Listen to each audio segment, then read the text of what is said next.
Jangan lupa like, komen, dan subscribe channel YouTube TVRI Bengkulu dan nyalakan lonceng notifikasinya.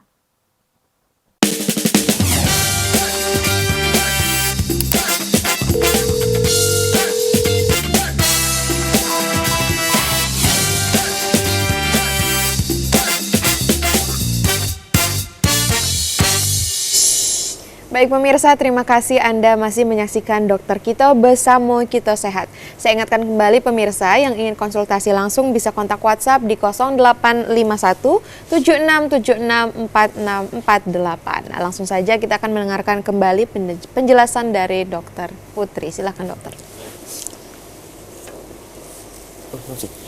Oh, langsung ke Dokter Sony. Oke, silakan Dokter Sony. Oke, baiklah. Jadi di sini saya akan menjelaskan lebih lanjut terkait bagaimana sih sebenarnya kita bisa menentukan seseorang ini mengalami sinusitis atau bukan gitu kan. Karena seperti yang dikatakan bahwasanya di masyarakat awam ini sering bilangnya tuh sinus aja nih. Padahal sinus itu memang ada di tubuh kita gitu kan, sebuah rongga. Nah, pemeriksaannya memang mudah sekali karena pasien-pasien sinus itu dia akan ada tanda-tanda khasnya. Mulai dari nyeri di wajah, terutama di daerah bagian depan atau frontal ya, kemudian di pipi, kemudian di bawah mata itu akan terasa nyeri sekali. Biasanya juga keluhannya udah pasti mengganggu tidur, terus kemudian ada post nasal drip ya, ada cairan yang terasa mengalir di belakang tenggorokannya, seperti itu. Nah, kalau misalnya di anamnesis, itu kita akan menanyakan terkait bagaimana faktor-faktor mayor dan faktor minor ini mempengaruhi pasien tersebut. Jadi tadi sudah dijelaskan bahwasanya ada kriteria harus memenuhi dua faktor mayor seperti itu kan. Nah, faktor mayor itu sebenarnya ada beberapa. Yang pertama hidung tersumbat. Ya, keluhannya hidung tersumbat, tetapi hidung tersumbat ini memang tidak spesifik untuk sinusitis saja. Karena pada dasarnya pasien dengan polip juga bakal merasakan hidung tersumbat. Pasien dengan rinitis alergi juga bakal merasakan hidung tersumbat seperti itu. Nah, kemudian selanjutnya ada keluar sekret dari hidung atau post nasal discharge yang purulen. Jadi kayak kerasa ada dahak, mungkin orang bilangnya ya, dahak keluar dari belakang tenggorokan, tetapi ngalir dia. Ngalir terus. Karena apa? Karena penumpukan yang berlebihan di rongga sinus. Akibatnya apa? Setelah diobati bakal terasa tuh keluar. Karena prinsip utama pengobatan sinus adalah kita membuka kembali rongga-rongga yang sudah mengalami penebalan tadi. Karena apa? Harusnya kan rongga tersebut memberikan proteksi untuk mengurangi adanya infeksi dari mikroba, virus, bakteri seperti itu. Kemudian apa? Selanjutnya ada nyeri pada wajah. Nah, nyeri pada wajah ini memang sering sekali biasanya pasien pertama kali datang, dia akan mengatakan bahwasanya dia cuma batuk pilek gitu kan. Makanya dokter selalu memeriksa di daerah wajah. Kadang pasien bingung kok yang dicek daerah wajah gitu kan. Karena kita pengen memastikan ada nggak sih rasa nyeri yang dirasakan di daerah pipi ataupun di daerah atas frontal ya, seperti itu. Dahi. Nah, misalnya ada, ini bisa terjadi salah satu kriteria faktor mayor pasien ini mengalami sinusitis. Itu yang mau diperiksa. Kemudian adanya faktor mayor seperti hiposmia atau anosmia, yaitu penurunan indera penghidu, penciuman. Memang ini viralnya waktu lagi COVID ya. Nah, jadi waktu COVID itu kayaknya kalau orang udah mulai hiposmia, anosmia, ternyata dilanjutkan ke penyakit COVID-19 ya, padahal di penyakit-penyakit saluran pernapasan, hiposmia atau anosmia itu ya sering sekali timbul. Makanya nggak bisa menjadi salah satu faktor mayor untuk penyakit khusus gitu. Nah, faktor minornya apa? Dia akan mengalami sakit kepala ya, kemudian akan tampak demam. Karena apa? Kalau demam otomatis karena salah satunya berasal dari infeksi. Kalau misalnya yang menginfeksi itu bakteri, ya otomatis tubuh akan melakukan perlawanan. Makanya timbullah demam, badan akan terasa dingin, panas. Kemudian ada halitosis. Halitosis ini bau mulut ya. Nah, itu akan juga timbul. Kemudian rasa tidak enak badan, sakit gigi. Nah, ini yang orang bilang. Karena kenapa? Sebenarnya sakit gigi ini menjadi salah satu predisposisi penyakit sinusitis juga. Tetapi tidak semua sakit gigi ya. Tetapi ini merupakan salah satu faktor resiko. Makanya kalau misalnya ada sakit gigi, karena kan sakit gigi itu sebenarnya apalagi gigi bagian atas ya, geraham atas bagian belakang, itu dekat dengan saluran sinus nanti. Nah, itu yang memudahkan adanya infeksi juga di daerah sinus kita. Makanya kalau ada infeksi menjadi sinusitis. Pokoknya segala penyakit yang ada is-isnya itu salah satunya pokoknya infeksi aja. Cara mudah ngingatnya. Jadi kalau kita bilang sinus, sinusitis ya, jangan sinus aja. Oke. Kemudian Harus lengkap ya, harus beda lengkap. makna berarti ya dokter ya.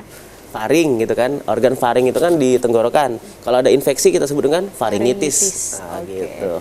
Sakit atau rasa penuh di telinga, balik lagi ya. Ternyata di telinga sama hidung kita nih ada satu saluran namanya tuba eustasius. Nah, inilah yang mengakibatkan memudahkannya jika ada infeksi di telinga, dia bisa lanjut ke hidung. Ya kalau terus-menerus dirasakan bisa kembali menyerang daerah sinus. Kemudian batuk juga. Nah, setelah itu yang paling penting sekali pada saat kita menanyakan sinusitis itu adalah faktor resikonya. Karena kenapa? Hal inilah yang biasanya penting untuk digali. Yang pertama, adakah riwayat kelainan anatomis kompleks di bagian tulang hidung? Jadi ternyata nih, jika tulang hidungnya sedikit bergeser, misalnya dia post traumatik deh, ada kejadian main bola, kemudian tiba-tiba tulang hidungnya kegeser, tapi tidak terasa karena tidak ada keluhan sama sekali. Mungkin rada-rada nyeri ya, dianggap sebagai nyeri setelah kejadian traumatik gitu kan. Tetapi ternyata setelah dilihat, oh ada pergerakan di tulang hidungnya, pergeseran, atau disebut juga dengan adanya deviasi septum. Jadi septum itu tulang yang membatasi antara hidung kanan sama hidung kiri. Nah, jika itu adanya terjadinya deviasi septum, ternyata dia akan pengaruhi kompleks di bagian hidung. Jadi hidung itu ada 3 tingkatan sebenarnya kalau kita buka secara lebar ya. Ada yang di bawah, di tengah, di atas. Nah, hal inilah jika ada infeksi ya, akhirnya apa tadi, kalau misalnya dia traumatik, kena terus kan, akhirnya proses inflamasinya terjadi lagi gitu. Kemudian yang kedua ada rinitis alergi. Nah, rinitis alergi ini makanya pasien-pasien yang sering mengalami rinitis alergi, kadang kalau misalnya dia sudah mengalami rinitis alergi yang berat, keluhannya bakal bertambah nih. Ada nyeri di wajah. Ya bisa jadi itu salah satu tanda adanya sinusitis. Nah, kalau sudah ada rinitis ditambah sinusitis, biasanya kita akan sebut sebagai rinosinusitis. Rinosinusitis ini ada yang akut, ya baru-baru ya, atau yang kronis. Nanti akan dijelaskan di belakang. Kemudian ada yang polip hidung. Nah, polip hidung ini yang disebut dengan benjolan tadi. Iya, betul. Ya, itu polip ya. Nah, jadi saya bilang tadi di hidung itu ternyata ada tingkatan. Ada tiga tingkatan kayak batasnya ya. Jadi meatusnya itu ada 3. Nah, polip ini bisa timbul di antara 3 itu. Nah, itulah yang mengakibatkan biasanya hidung akan tersumbat. Biasanya ketika diperiksa menggunakan rinoskopi, dibuka ya alatnya ya, hidungnya tuh pakai alat gitu kan, kayak cocor bebek tapi versi kecil gitu kan. Dibuka, oh ternyata ada benjolan. Itu disebut dengan polip. Beda ya.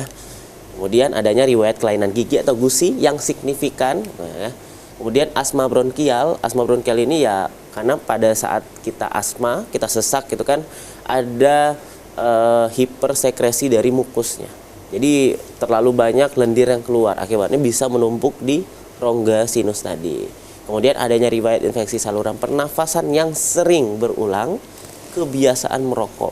Ya balik lagi, memang merokok itu nggak bakal spontan menimbulkan penyakit, tetapi setelah dikumpulkan, bisa jadi banyak sekali. Ya, ternyata banyak ya akibat dari rokok. Setiap pertemuan pasti ada akibat dari kan? rokok gitu. Kemudian pajanan polutan dari lingkungan sehari-hari, ya polusi udara. Kemudian adanya kondisi yang imunodefisiensi, misalnya pada pasien HIV/AIDS gitu kan, dan riwayat penggunaan kokain. Nah, kokain ini yang kayak pasien-pasien yang menggunakan narkoba ya, kayak dihisap gitu melalui hidung. Nah, itu kan ada kan, makanya nanti gambarannya hidungnya merah. Itu adalah salah satu faktor resiko mengalami sinusitis. Ya, oke, kita lanjut. Nah, ini dia untuk pemeriksaan fisik. Jadi pemeriksaan fisik ini penting sekali ya. Yang pertama, kalau secara TTV dulu deh, tanda-tanda vital. Biasanya dia akan rasa demam, badannya nggak enak. Ya wajar kan, karena pada saat itu mereka sedang melawan infeksi. Akhirnya panas badannya. Kemudian pemeriksaan rongga mulut. Ya, pemeriksaan rongga mulut tadi apa? Biasanya kalau memang kita dapat lagi hokinya periksa dapat nih, nampak tuh nanti ada postnasal discharge atau ada pembesaran tonsil atau faringitis dan lain-lain, itu salah satu faktor resiko. Baik lagi ke faktor resiko tadi gitu. Kemudian, oke dokter, sebelum kita dilanjutkan ke rinoskopi, kita akan jeda terlebih dahulu. Oke pemirsa, jangan kemana-mana, tetap saksikan Dokter Kito bersama Kito Sehat.